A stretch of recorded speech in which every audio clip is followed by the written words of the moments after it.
আসসালামু আলাইকুম ওয়া রাহমাতুল্লাহ। মহান আল্লাহ তাআলা যদি আমাদের জন্য যদি মেহমানদারি ব্যবস্থা করেন, সেটা কতই না উত্তম হবে। আমরা বিভিন্ন জায়গায় মেহমানদারি হই, বিভিন্ন দাওয়াতে মেহমান হিসেবে যাই, আমাদের কত আপ্যায়ন করে, খুব ভালো লাগে, তাই না? কিন্তু যদি মহান আল্লাহ তাআলা আমাদের জন্য জান্নাতে মেহমানদারি করেন, তাহলে এটা কতই না ভালো হবে। এর থেকে সফলতা, এর থেকে উত্তম মেহমানদারি আর কোনোদিন হতে পারে না।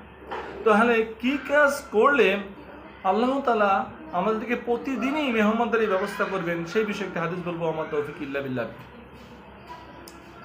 হাদিসটা হচ্ছে বুখারী শরীফের 662 নম্বর হাদিস। আবু হুরায়রা রাদিয়াল্লাহু তাআলা আনহু হতে বর্ণিত, তিনি বলেন, রাসূলুল্লাহ সাল্লাল্লাহু আলাইহি সাল্লাম বলেছেন, যে ব্যক্তি সকালে বা সন্ধ্যায় যতবার মসজিদে যায়, আল্লাহ তাআলা তার জন্য জান্নাতে ততবার মেহমানদারির ব্যবস্থা করেন। তাহলে আমরা সকালে বা সন্ধ্যায় বা যতবারই আমরা মসজিদে যাই, ততবারই মহান আল্লাহ তাআলা আমাদের জন্য জান্নাতে মেহমানদারির ব্যবস্থা করেন। মহান আল্লাহ তাআলা আমাদের সকলকে 5 ওয়াক্ত সালাত মসজিদে গিয়ে আদায় করার তৌফিক দান করুন। আমিন। আসসালামু আলাইকুম ওয়া রাহমাতুল্লাহ।